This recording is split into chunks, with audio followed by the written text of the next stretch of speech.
Hem neyin alışatlar özün? Ya Allah. Şaşpaqla, şaşpaqla. Barına jidet. Şaşpağınızlar.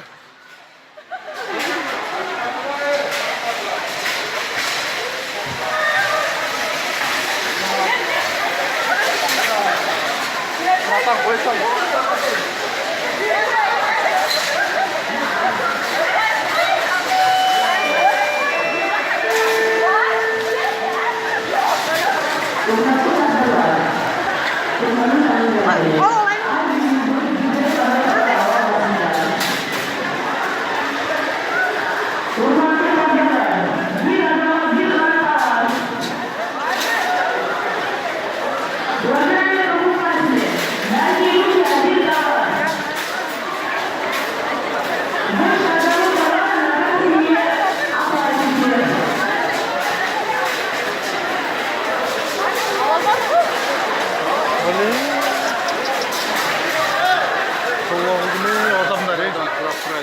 Ha? Udaydan surat duraydı.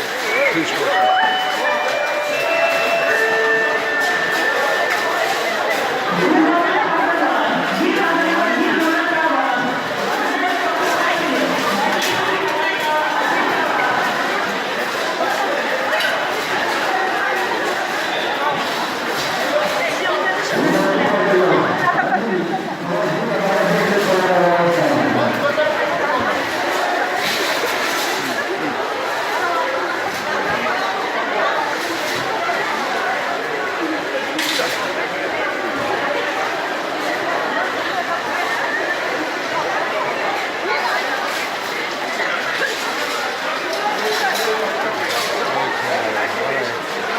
Ondan ne istiyor? Ha? Ana özleri Allah şükür dedi de. Allah tutuyor değil. Direkt onu izlet var. Yeni hatta ya sınav zonu 4 kişi bu küçülüktü. Bizge tetkilen kavardı özleri altına çıktı. Buna ana da yüzücü başladı da ana ne cümle kördü ya ekber gönderdi. Ben sıktan kapında orada ya. Bu da. Akırın.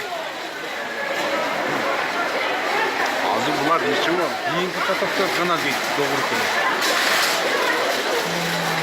Var pervize koy. Alganını alıp, ceyli kuşu çıkıp gider. Hemen giyinkiler demek olsa, ötkünde bile görmüştüm. Suriye davuluk dediler, kanat kavarmadı. O sola tutacağım da sonra olacak. Mustafa Bravo. Selamun aleyküm.